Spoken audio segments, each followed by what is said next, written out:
لك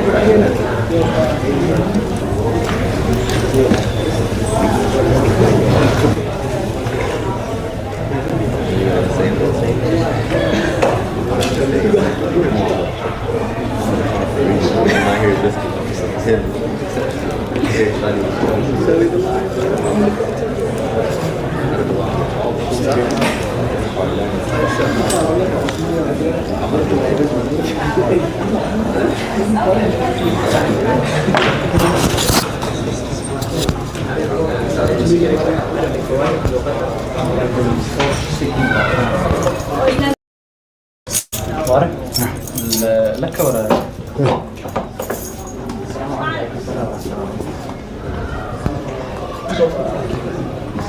كيف حالك؟ السلام عليكم. الله يبارك. السلام عليكم. اسكار عنك. الله يبارك. ثانك يو ان شاء الله. ويلكم. ان شاء الله.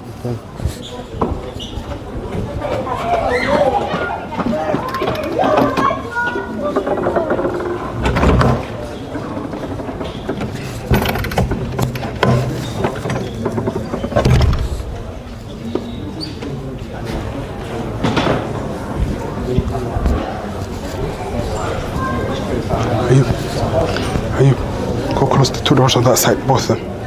The doors on both sides, those side, that side and that side. The girl side, the front and the back door. Close them, please. Yeah. The front and the back for the girl side.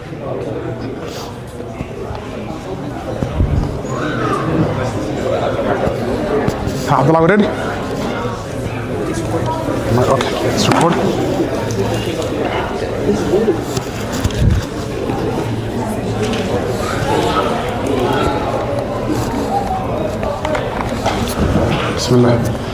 بسم الله الرحمن الرحيم. الحمد لله رب العالمين والصلاة والسلام على أشرف الأنبياء والمرسلين وبعد. So inshallah, that is the overall about the Arabic program, inshallah. The first chapter, inshallah, that will be taken consists of 4 chapters, and each chapter it follows a specific pattern. And as we go and dive into the book, inshallah, I'll tell you everything. What do I need for this class? You need a notebook. I prefer it to be a, what do they call it? 3 subject, 4 subject, college kind of notebooks. We will divide it into different sections. Some of it you will be doing dialogue, writing down the conversations. Some of it is for verbs, every new verb that you learn. Some of it is for nouns, the plural and singular and the mudhakkar and mu'annath, masculine and feminine and so on. So that would be that. And another section for essays. Like we're going to start writing paragraphs inshallah ta'ala, and it will turn into longer essays. So that kind of notebook starting inshallah ta'ala tomorrow if you can bring it. The textbooks, I wanted to ask and know from you guys, and I'll send out a Google form for everyone's textbook. Some people like iPads and they use GoodNotes and they take their notes on their iPads. Is there anybody like that that does not need a textbook? Raise your hand. Okay, GoodNotes, okay. If you're very good with GoodNotes, then you should be all set, inshallah. Otherwise, we'll print a textbook for you guys, inshallah ta'ala. Yes? Are you able to get both? Yes, you are able to get both. So you have the right to get a book unless you deny it, inshallah. So we'll provide books. We have a specific way of printing it. You have the option, if you have the Arabi Bini book already, or want to order it, that's perfectly fine. We print it out on normal paper, so it's easier to take notes. The one they have has 2 problems. One is silky, so taking notes on it is kind of hard. And 2, you can't open it up and get the full page. You have to. It has the binding. It has like hard to open all the way. But the one we do is binding, so we can flip the whole page around and take notes like a notebook. So that's the one we use, inshallah ta'ala. So conversations, the book, each chapter will go over 3 conversations. Same pattern throughout the whole book. The beginning of the chapter, you do 3 dialogues, 3 conversations. Then you will dissect that, all the new vocabulary in that conversation. Then you will move on to sentence structure, and then you will move on to a lesson about reading and writing, and then you move on to a paragraph at the end. And as we go on, the first 2 chapters will be easy. The 3 and 4 will be a little bit more information, and 5 and 6 and continues. And the way it goes is it's super easy and then super complicated. So that's why I told you, if you focus on mastering whatever you're doing at that time, later on you won't feel it. So I had two kinds of students. Some of them would look at the beginning and say, Assalamu alaikum, kayf haluk, min aina anta, ana huwa anta, and they would take it lightly and they skip a day, miss a day, or don't do the work at that day. Then 3, 4, 5 weeks in, they're like, why are you speaking Chinese? What happened? What happened? Bring back the huwa hiya stuff. And other kind of students, they focus, they do their work, and they never felt the heart. So they're always the day chapter 1 and chapter 8 is the same to them. Because they did chapter 1. Chapter 2 will be chapter 1 and 2 together. Okay, 3 will be 1, 2, and 3 because it's a language. It's not like fiqh or hadith that I understood the hadith or I did not understand the hadith, and the other hadith is a whole different hadith. No, this is the word that you learn here. It's a sentence structure. So if I learn I here, the next part we learn am, going to. So you need the whole sentence together. So as we go, it progresses, and it progresses pretty fast, especially since it's a foreign language.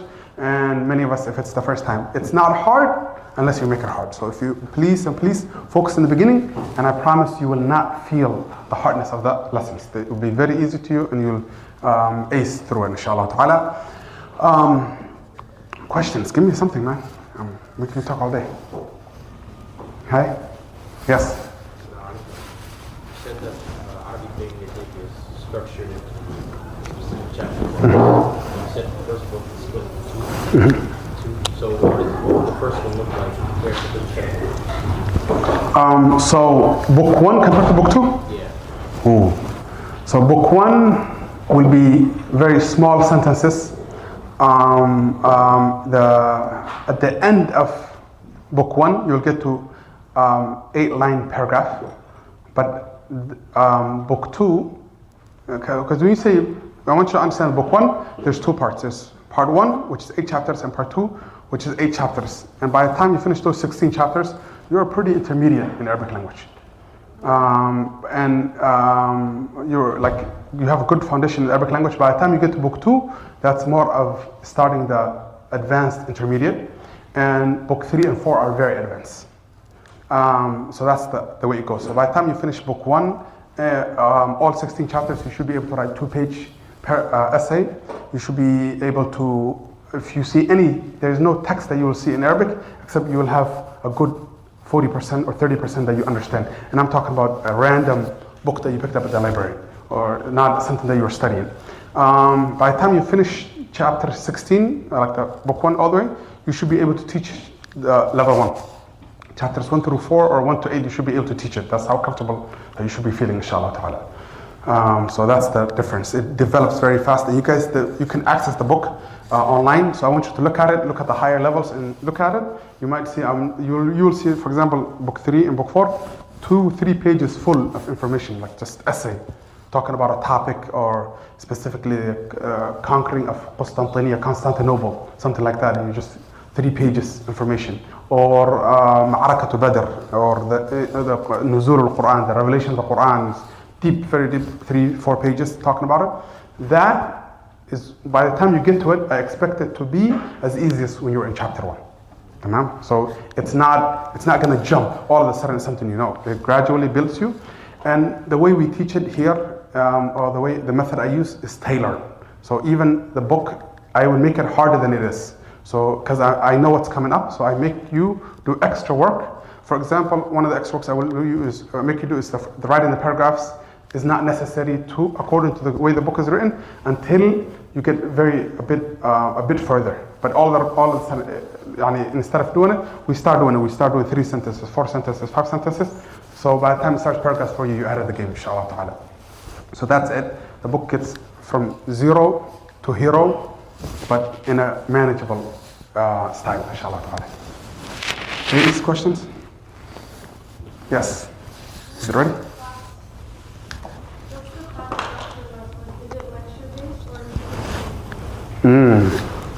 Excellent question. I do not like lectures. I do not like sitting. If it's not the students online, I would be walking with you guys and going class corner to corner. But it's not a lecture style. So this is it's a language. It's a language. And for example, that's why you never seen my Arabic classes online or anything like that. I have to have the student in front of me. If I need to choke you, I choke you. If I need to throw you off the chair, I throw you off the chair. So active. Example, when we do dialogues, as soon as the next class starts, whatever dialogue that we learn and we explain everything, we're going to stand in lines here, we're going to practice, you're going to stand in front of your classmates, you're going to read to each other. And not only one person, you're going to have 10 people in front of you. So go down the line, the whole line. So what does that do? It gives you time to practice. Because I know Saturday, Sunday we're exposed to Arabic, and then 5 days we're not exposed to it unless you do extra work. So in the class time, we like to take advantage of it. So every dialogue we take, every day we come into class, we're practicing it. You will have weekly quizzes, homeworks I will give you, things like that. Every time we do a dialogue, you will go to the person next to you, we'll talk to them, I'll tell you how a conversation with your partner and so on. So it's very moving, talking, moving around, and also participating with your classmate a lot. So it's not lecture based, it's a language skill building. So there will be a lot of activity between you and your classmates. Answer the question? Inshallah ta'ala. What that, brother? And then I'm coming to you. Yes. How is the homework going to be in this class? So homework, there's two parts. One is going to be on Canvas. That's going to be like multiple choice. You answer the questions. Another one, what we got to understand is this is a skill building, language skill building. And you can sometimes outgrow skills. So if somebody goes to the gym and they only pick up the weight on one hand and they leave the other hand out, this one becomes weak and this one becomes strong. And that's why you'll find some people, they're good at understanding Arabic and probably writing Arabic, but they're not good at talking. Some of them are good at talking and understanding, but they can't write anything. So we try to do all the skills together. One of the skills that I want you to practice outside of class is writing. And this is very important because the better you can write, the more you can understand. Your understanding, your reading and writing have a good correlation between them. So building your writing and reading, they have a correlation between it. And listening and speaking have a correlation between them. Many of us, we might think the most important skill I want about a language is to be able to speak the Arabic language. To my experience, one, and to my experience myself and also experience with my students, is that the least important aspect that you need to be, all of the four skills, understanding, comprehension, listening comprehension, speaking, writing, and what's the fourth one? And writing. We said writing, speaking, listening comprehension, and reading is the one. Okay. Out of the four, the one that you need the least is speaking. Why would you think that? For one, just because you could speak a language and still be illiterate. Yes? There's people, we have even some parents or grandparents, they are the most poetic people in the Somali language when they speak it or whatever language they speak, but they don't read or write. Is that a learned person? Okay, can they pick up a book and read it and understand it? No, they don't read and they don't write, but they're very fluent in the language. So literally speaking is sometimes not the best aspect. Number two, specifically Arabic, it's one of the least used one and least or the longest to attain when it comes to skills in the Arabic language. Why would you think that? Has any of you traveled to an Arab country? Umrah or anything? Was everybody speaking Fusha when you were there? Were they speak proper Arabic? When you go to the countries that speak this language, they don't speak it. So when you go to Egypt, you have to learn Egyptian dialect. You go to Saudi Arabia, you have to speak Indian Arabic. Okay, so like the foreigner, there's a whole different language. In order to get to the market, get around, you have to know Ana Ma'aloom. Okay, Ana Ma'aloom doesn't exist. Everything, Ana Ma'aloom, I will take care of it, I will know it. They do their own language. So that's the problem. It's not a language you can talk to the people and interact with the people and speak to them and develop words for them. So it's very behind. So speaking it, that's one of the things that prolongs it. As far as the least useful, and when I look at you guys, 99% the reason why you are learning the Arabic language is for understand Quran and Sunnah. That's probably the most, okay? I don't think there's a guy in here that's trying to date a Arab girl and he wants to be able to speak the Arabic language with her, or a sister that's trying to marry a Arab guy and trying to learn Arabic. That's most of my students are always like that. They're here, they want to learn the deen, but Arabic is in the way. So they want to get over this mountain. And it's a big mountain that every student wants to learn the deen faces. Sheikh Uthaymeen, rahimahullah, he has a book called Al-Jurumiyya, Sharh Al-Jurumiyya. It's not his book, he has the explanation on Al-Jurumiyya. And in the beginning he says there's two big walls that a student of knowledge needs to go over in order to learn Islam. Not in a way that you cannot learn anything about Islam, but meaning like to become scholarly and become great in learning the deen. These two are of essence, very important. One of them is to memorize the Quran. Because no matter how much you learn and so on, everything is going to go back to an ayah. So if the ayah is hard on you, whether it's reading it or remembering which ayah it is, like the Quran is the encyclopedia of Islam. Everything goes back to the Quran. And the second one is the Arabic language. Because the Quran itself is in Arabic language. The Hadith is in Arabic language. All Islam science is in Arabic language. So once you cross those two mountains, everything after that is piece of cake. Everything after that is very easy. Tamam? So learning the Arabic language is mostly done for learning the deen purposes. And because of that, we have in non-Arab countries, in India, in Pakistan, in Somalia, in Kenya, in Ethiopia, we have scholars of Islam that some of them, their books are studied in even Arab countries. Like Harari, they're very famous in Mecca and Medina. Their books, a family called Harari, they're from Ethiopia. Their books are taught in Mecca, but they're coming from foreigners, okay? So they were used to teach these books back home, and students will learn it, and they're not people that speak the language.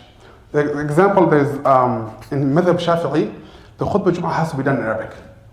Okay, the standard is the Arabic khutbah has to be in Arabic. So when back home in Somalia, people don't speak Arabic language. Not everybody's fluent in Arabic language, so they cannot go on the member and just talk about it and use the language as a khutbah language. So what they do is they write their khutbah and they read it off the paper. So he's the sheikh, yeah, he's faqih, hadith, mufassir, everything, but he's not fluent in the language, so he read it off a paper. So one of the scholars, the sheikh that knows him, was telling me about it. He came on the member one day and he touched his pocket and he does not have the paper with him. He's already on the member, it's Jum'ah, everybody's sitting. He has no time to go back. So he looked around and he saw one of the Egyptian Arabic teachers.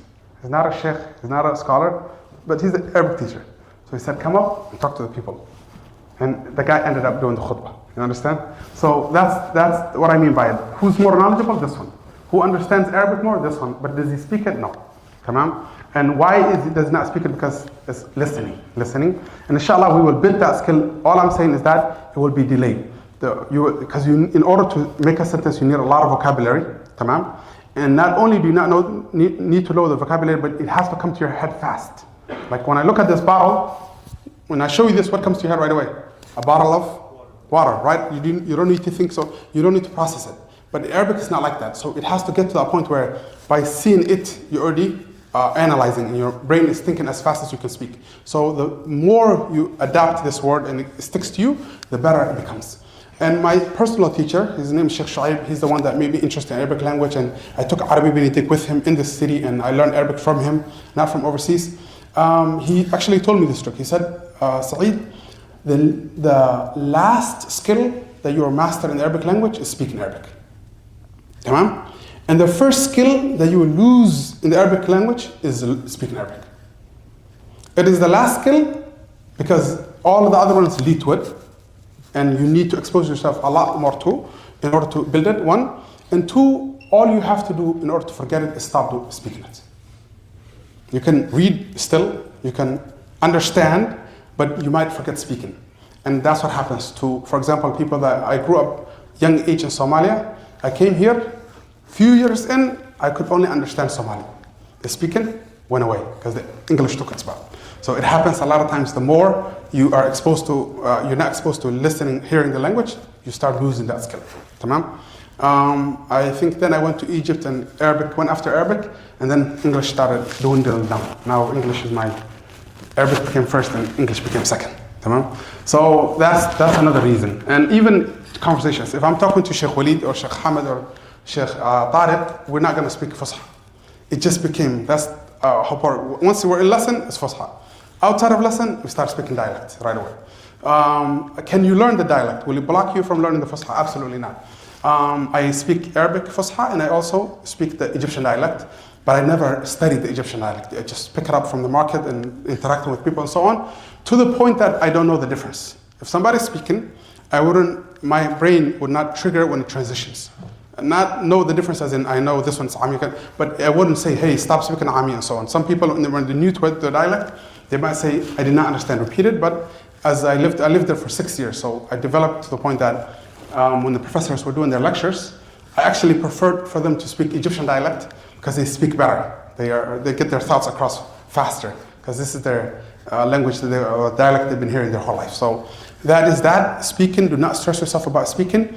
The most important thing we're going to put emphasis on is understanding, writing, listening comprehension, and also speaking. I will emphasize on speaking, and I will test you on speaking, and we will have dialogues left and right, and most of the books, even this book, is specialized in making you speak right away. So you will build that, but don't judge yourself a lot on that. Let it play out. Later on, you're going to notice that you're speaking well. I never pressure myself. All of a sudden, one day, I think how I found out I mastered speaking Arabic is that one day I was teaching class and students went on. I wasn't bothering myself when I was in Egypt and so on.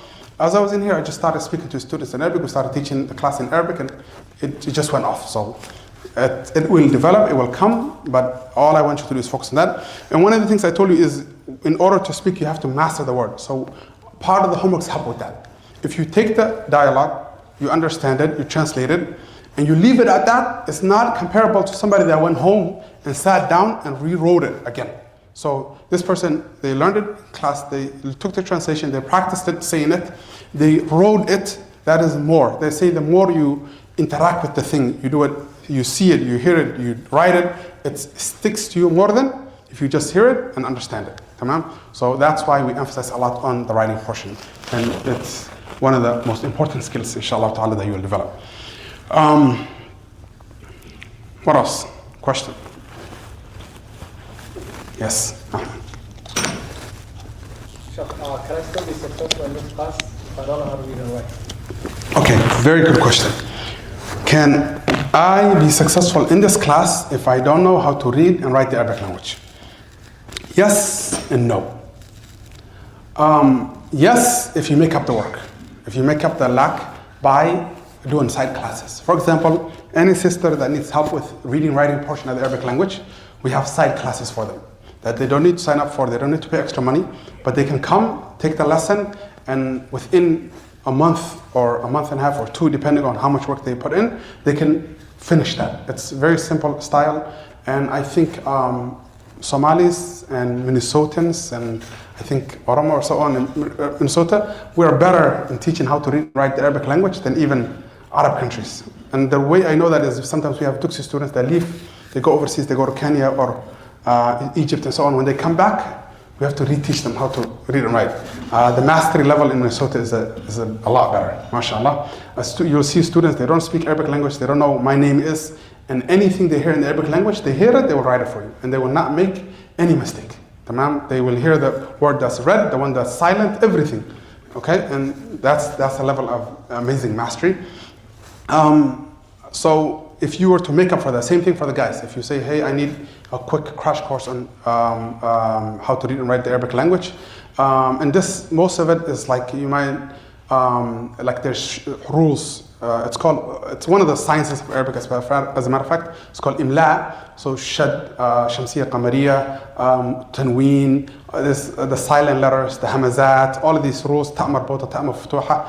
These things, these are skills for it. If you can do it in a crash course and you do this class with it, you can absolutely be successful at it. I had students that done that before. But if you just come and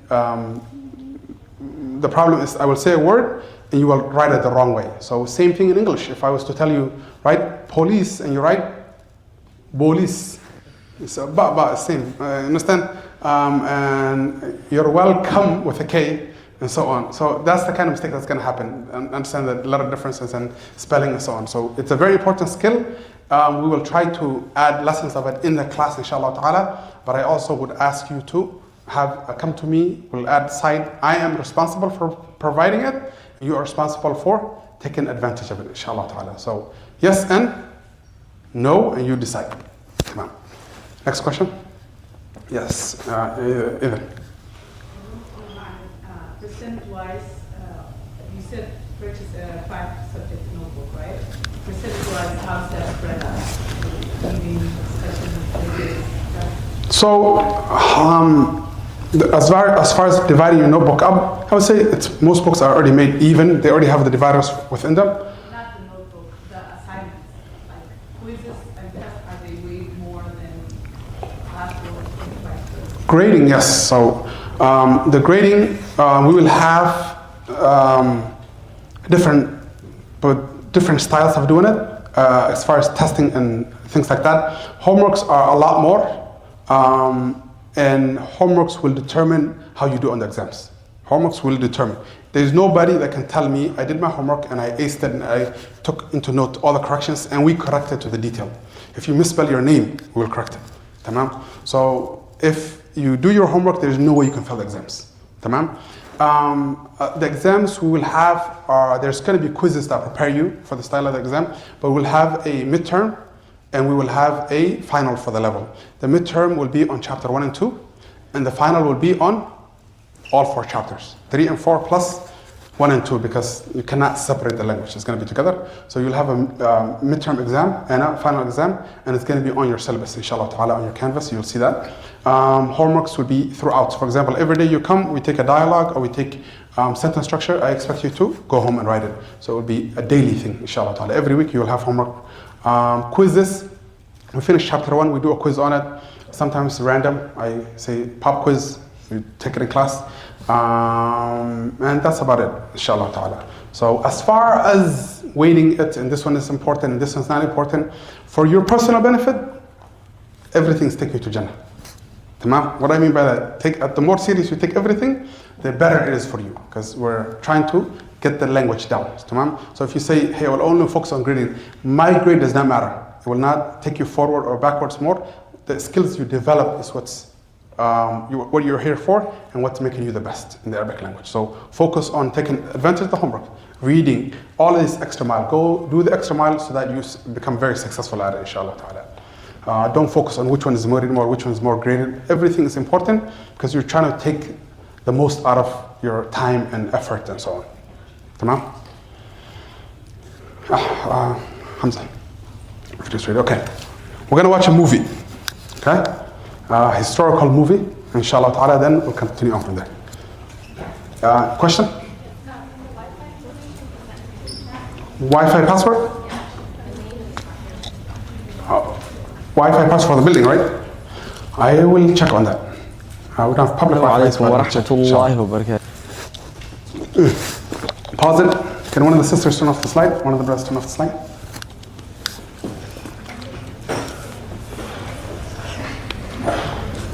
I got it. Thank you.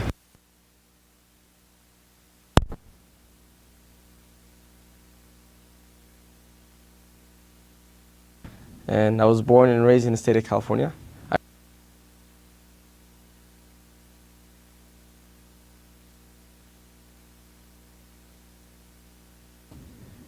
And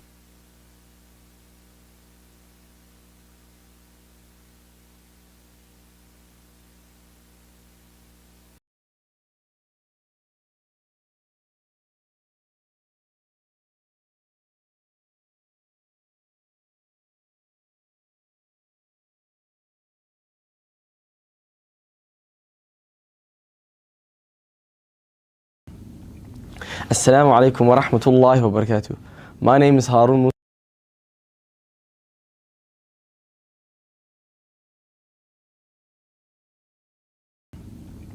Assalamu alaikum wa rahmatullahi wa barakatuh.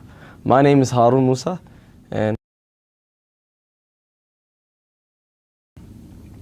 Assalamu alaikum wa rahmatullahi wa barakatuh.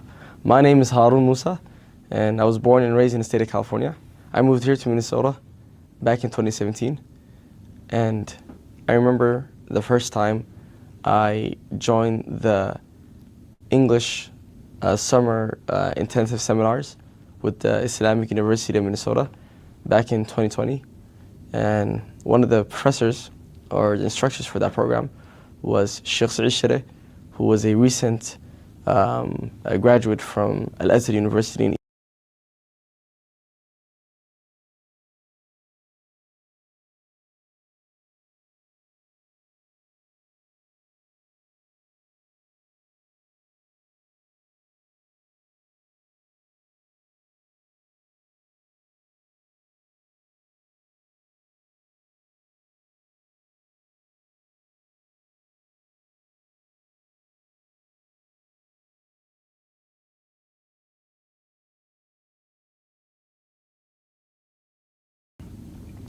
Assalamu alaikum wa rahmatullahi wa barakatuh. My name is Harun Musa, and I was born and raised in the state of California. I moved here to Minnesota back in 2017, and I remember the first time I joined the English summer intensive seminars with the Islamic University of Minnesota back in 2020.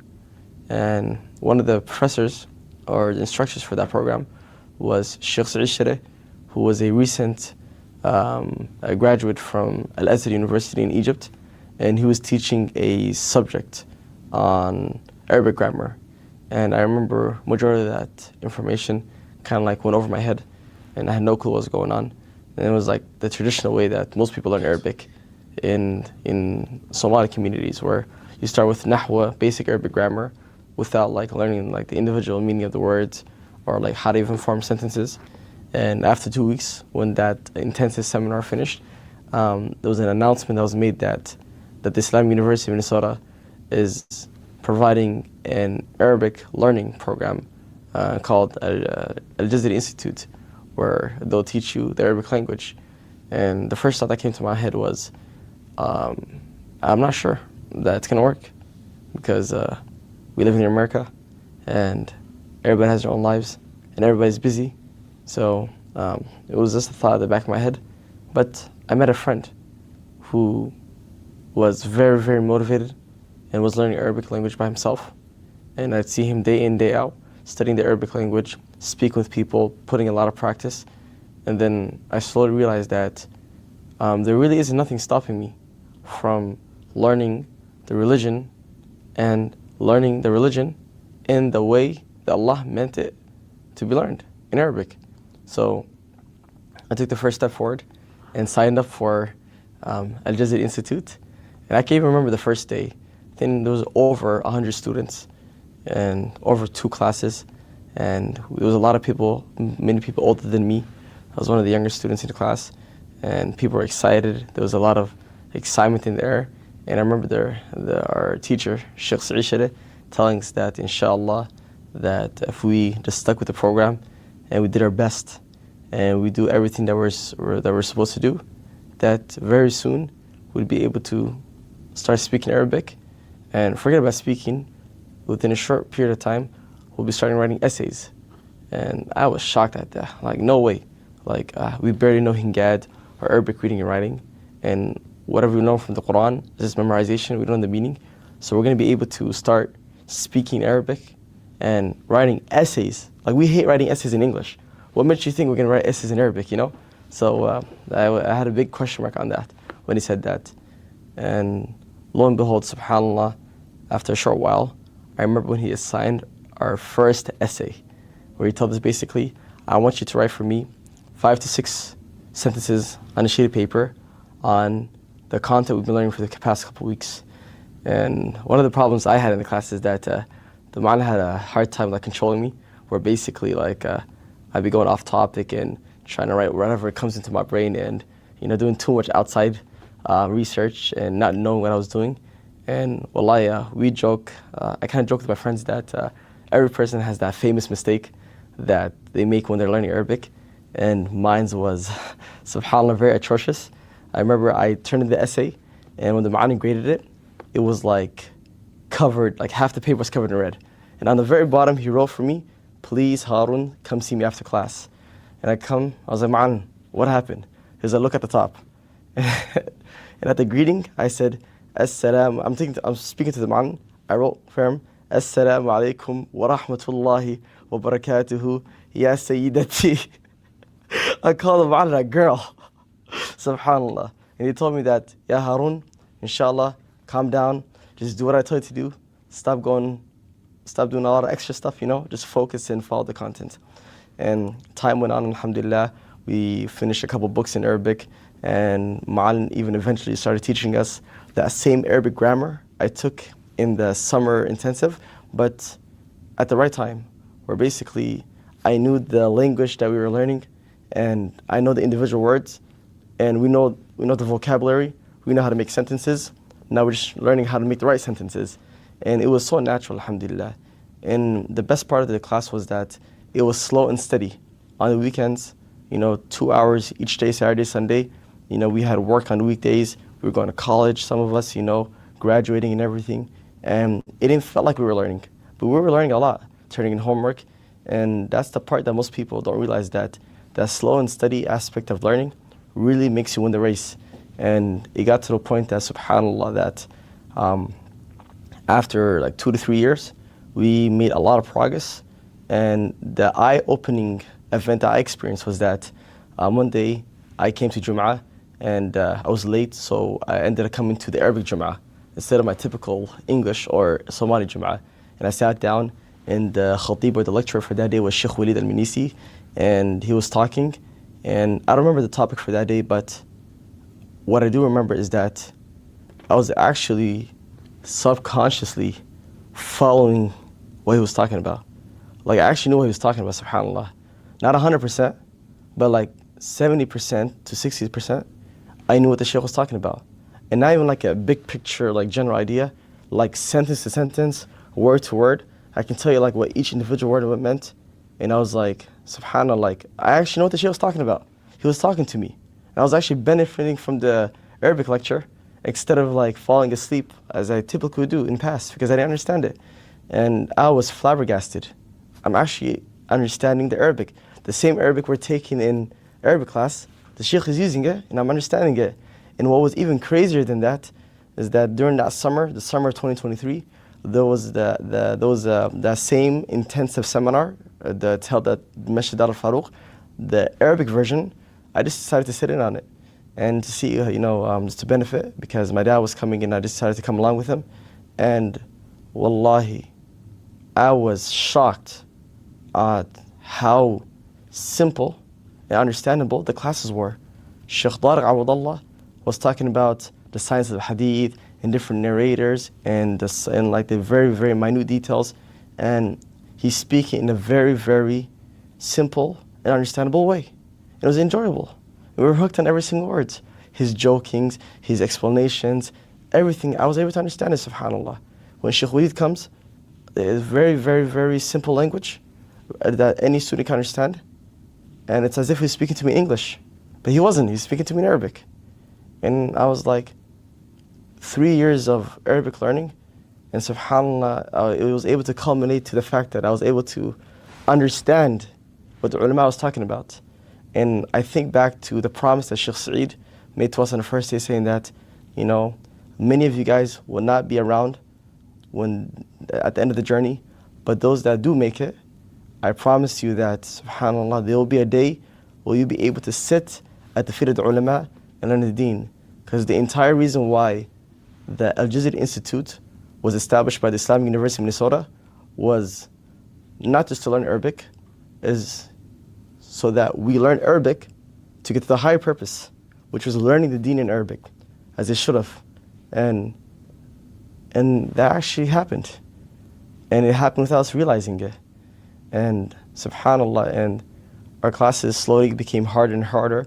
We were given more assignments, more essays, more outside reading, doing our own self-study, and we slowly started attending more of the durus and the lessons that happened at the masjid. And it all culminated to a trip that happened earlier this year. There was Sheikh Walid was doing a program in Medina to Rasulullah Sallallahu Alaihi Wasallam in Saudi Arabia. He was doing a program, an Arabic program, where basically you learn Arabic for a month in Medina. Arabic in Medina.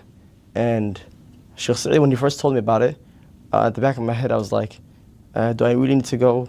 It's during the same time as spring, winter break. Am I going to be missing school? And he told me, Harun, listen up, put all your doubts away, come to the trip, and you will realize what you've learned will becoming handful, will becoming useful. And when I went on that trip, it was as if I was at home. The teachers, who were teachers of Arabic, were just speaking Arabic to us 24/7. And I was able to talk with them and respond to them, joke with them, and have fun with them and enjoy my time there.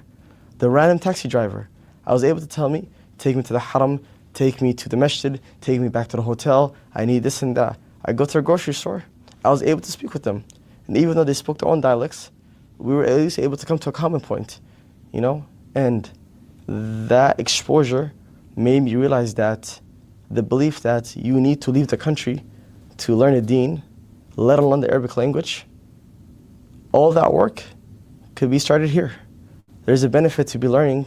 There's a benefit to learn the deen outside in a very, very focused environment. But most of us who are college students or working or have other responsibilities, we don't have the opportunity to leave or drop everything. And inshallah, that day will come for each person if Allah writes it for them.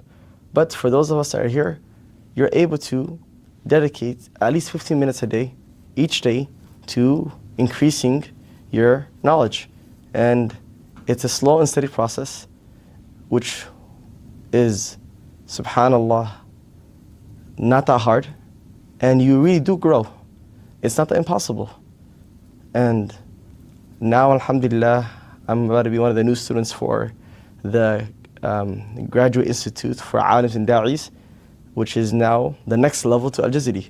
Al-Jazari taught us Arabic, and now Sheikh Walid founded for us the Graduate Institute of Aalims and Daiis, which is the next level.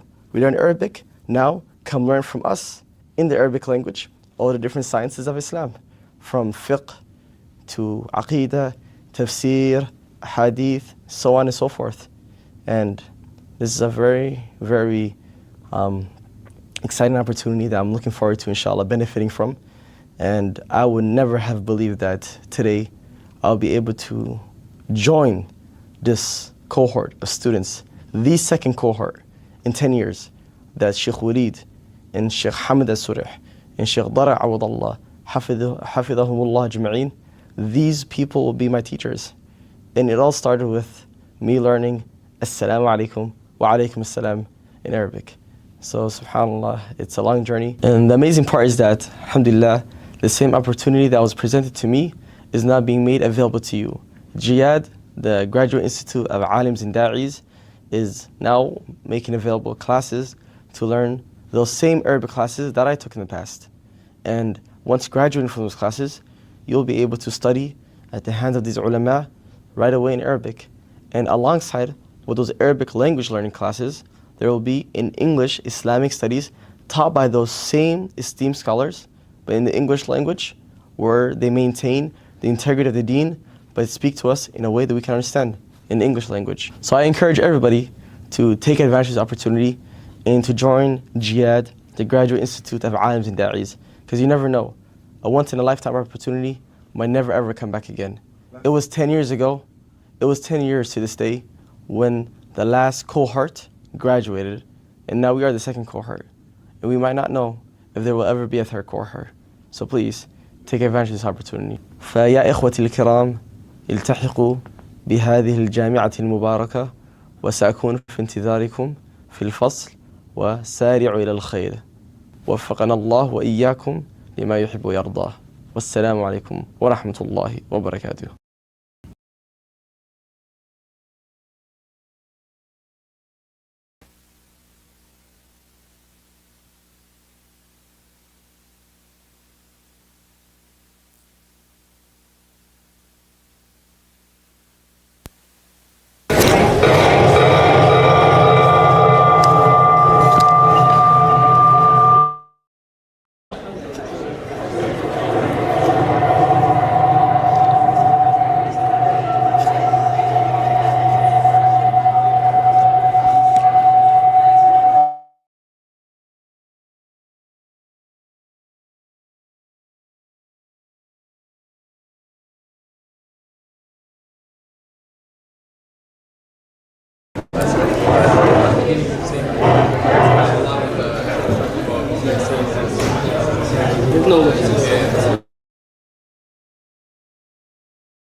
Are we ready? Camera, are we live? What's going on here? Okay, good. Okay, Bismillah. Alhamdulillah Rabbil Alameen wa salatu wa salam ala ashraf al-anbiya wal mursalin wa ba'd. So this is, we can say this is Harun's graduation video. That he's speaking back of his history. He's not the only one. In the beginning, when we were doing the Arabic classes, you might not have seen, I don't think I barely posted any testimonial videos because I always was pushing my students to the limit. So whenever they would be able to say, I did it and so on, I would say, nope. Till now, even this video is not public, it's only played for you guys and as a testimony for you guys. But the point is, I aspire for higher, I expect more. Harun, first time I ever met him was in the Musalla. I came back from Summer Dora and I was doing a 50 line Arabic grammar poem, and Sheikh Walid had an explanation on it, and I was doing the English translation of it and explaining it to the students. So he was sitting there, and it was grammar. So from that day, I noticed that the students are trying to learn grammar without knowing the Arabic language. And I remember when I was walking into the building, the first time I met Sheikh Walid, and he's coming out of the building, we're actually the entrance of the building, and I was telling him about the Arabic program. He's like, I see this gap. I have taught grammar, I have taught sarf, I have taught balagha, but there's always this gap because the students are not speaking Arabic, they don't pick up on it. So that's why this ASL program, Arabic as a second language program, was created. So he joined, he was one of the top students, front row, always ready, doing his work. He had a lot of energy. I had a hard time taming him, it's true, because he would go out of the box, and then that would waste a lot of my red pen to correct those mistakes. But alhamdulillah, he's very dedicated. And today, that was a dare for me to promise them that by the time you finish the Arabic program, you should be able to sit with Sheikh Walid and Sheikh Tariq and Sheikh Hamad and any Arabic speaking scholar and learn from him. The goal was, and if I teach you in Arabic, I can teach you fiqh and hadith and tafsir, but I will be fishing for you. I would be the one, you would always need me to translate everything for you. But if I teach you the Arabic language, we could become classmates together. And that's what we are today. Harun and many of my former students, we are classmates. We sit in the same class together. They understand some things, I understand some things, we work together. As a matter of fact, he runs his program with me. He's one of the people that are the back end for it. And not only him, but many other students, sisters and brothers. So this is something very tameable. I still ask my shuyukh to this day, when we had Muslims from non-Muslim speaking countries, we should have imported to them Arabic as a second language. Like teach them the language. It's easier than learning all the other sciences. And personally, growing up here and going to schools, by the time I wanted to learn the deen, I couldn't comprehend that I speak English, and at that time my teachers would speak Somali, and the textbook they're teaching me was in Arabic. So it's 3 different languages, trying to comprehend. My first language is in English, the Sheikh's first language is Somali, and the book is teaches in all Arabic, so we have to go through that whole loop. So this is what we're trying to undo. Like take the student, teach them Arabic, and then teach them the Islam in Arabic. It will be a lot faster, and they will learn at a higher level, mainstream. I remember coming to this country, I started off ESL, stayed there for like 3 years, and then moved on, became mainstream, and I was learning with the normal English-speaking people. That's what we could do with the Arabic language, and it's very much possible. And if you were to go overseas to study at universities, that's the exact pattern they follow. They won't teach you Islam in English and so on. They will put you through a 2-year Arabic program or 1 year or whatever it takes, and by the time you finish, you should be able to speak and be fluent in the language and learn with the Egyptians or the Syrians or the Saudis, whoever you're studying with. I remember when I was in Azhar, when I started my college, one of the things Allah subhanahu wa ta'ala blessed me with was learning the Arabic language here. So by the time I got there, I did not need to go to the Marrakech to learn the Arabic language. I went straight to college. I met a brother there. He was from London, from Daiis background. I think it was Pakistan or India, one of them. I don't remember.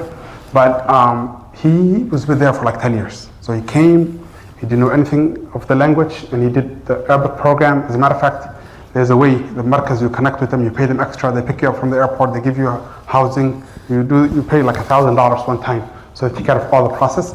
So he went there, he did the whole markaz, it took him a year, 2 years, and then he went to the placement test for Azhar. And the way Al-Azhar functions is, it expects you to have a diploma from them to go to their college. Saudi universities, they function different. They do a 2-year course, crash course for you, then you go to the university. But in Azhar, in order to go to the college, you need a high school diploma. In order to go to high school, you need a middle school diploma. So when you go there, they give you a placement test for middle school, where they test you not on how you speak in language, speak in Arabic and things like that. No, they test you on qadr al-nada and sarf and balagha and fiqh and hadith and tafsir and all the same curriculum that was being taught to the Egyptian students that are Azhar. So you take the middle school test. If you don't pass, then you start from 7th grade. And there's no retake. So you have to do 7th grade, 8th grade, 9th grade, then you finish middle school, then you start high school, 9th grade, 10th grade, 11th. Their middle school is 7th, 8th, 9th. They do European style. So elementary is up to 6, and middle school is 3 years, and high school is 3 years. So you do 3 years of middle school, then 3 years of high school, then you go to the college. Tamam? The best way to get out of that process then is to test out of middle school.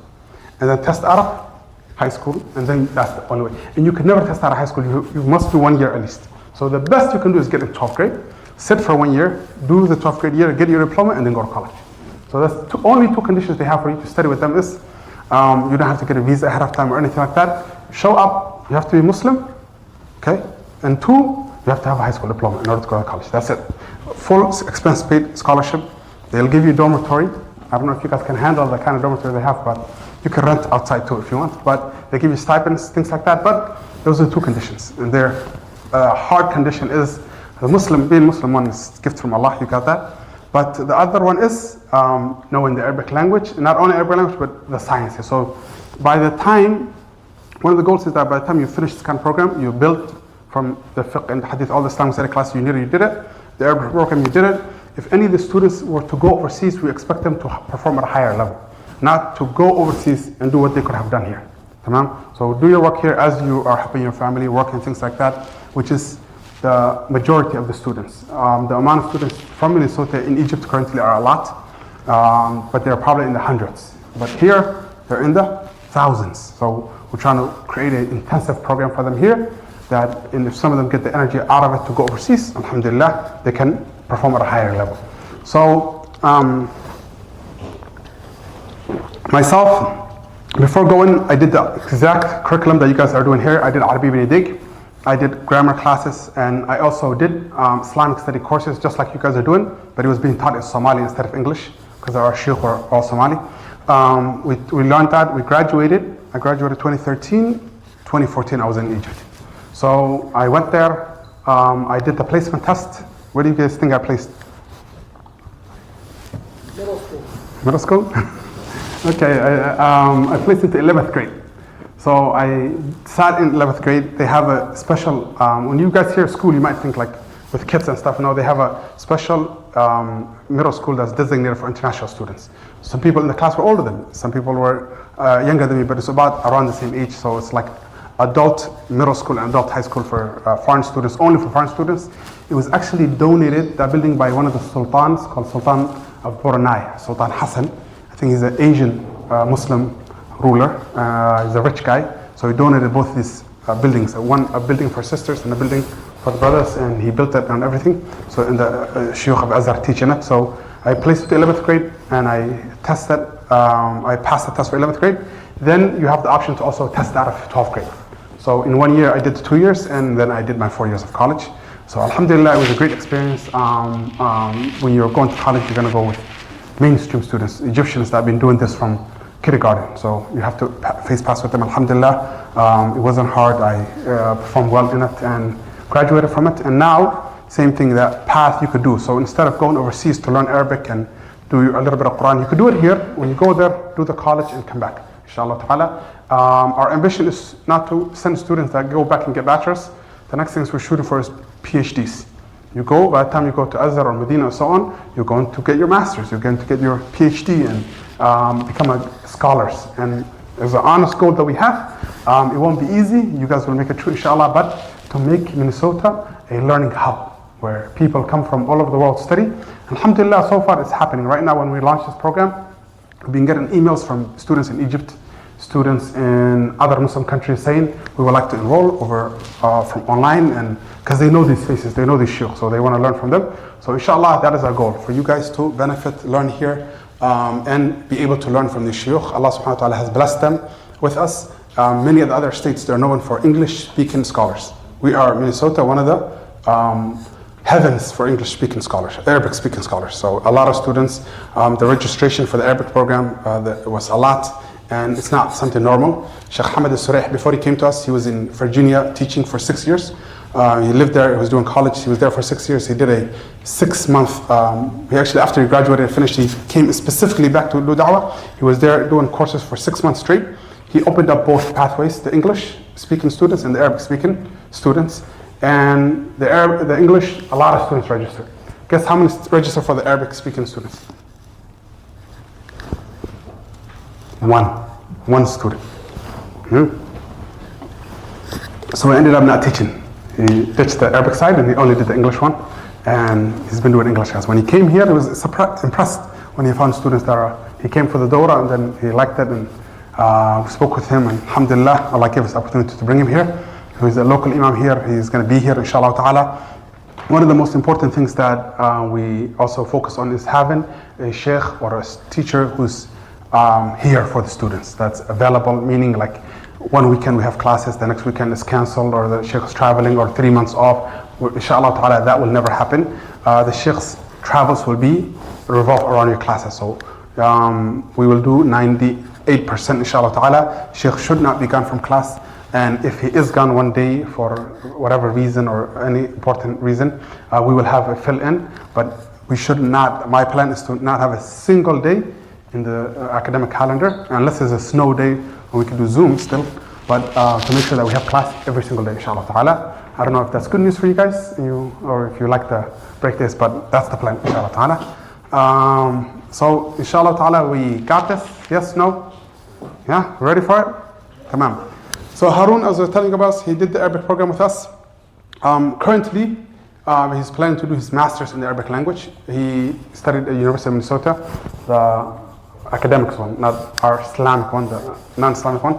He got his bachelor's from there, and now he's doing his master's in the Arabic language, teaching the Arabic language. He currently works as an Arabic teacher. So this curriculum that you guys are learning, he teaches and he gets paid for it. He's a school teacher, he teaches the Arabic language at a school, at a government school, and he makes money off teaching Arabic language. So this is impressive. So alhamdulillah, he's a licensed Arabic teacher. So he started with me, and as a matter of fact, next class, should I bring you his placement test? I have his placement test, and I have every exam he ever took. Your exams, when you pass, I keep it. So just in case you become famous, I can come to you and say, hey, I knew you when you were nobody, yeah? So relax. Yeah, so inshallah ta'ala, I have his whole history, all the exams that we did together. And that's about it. Tomorrow, inshallah ta'ala, from what I see, everybody wants the Arabic book, so we'll print it. By next Saturday, we'll have an Arabic book. Tomorrow, we'll do a kind of the number one was the photo shoot, the video, the canvas. We'll do a test, and it's important. Some of you get scared when you hear the test and a placement test, but I want you to take it now, even if you write your name only. So later on, I have proof, and you have proof. I said, I knew I could not understand a word on this page, and now I got 99, I got 100, I got 110 out of 100, and so on. So I want you to take it to prove to yourself. I'll put it in a file and forget about it, bring it out at the end of these 4 months. So by the end of it, either me or you did not do the job, okay? If you don't ace it and you don't, it becomes a piece of cake, either you didn't do your job or I didn't do my job, tamam? And most likely, I did my job, tamam? Because the way I will prove it is that I just need one of you to do it. If one of you passes, what did he do different, huh? Inshallah ta'ala, you're all gonna ace it.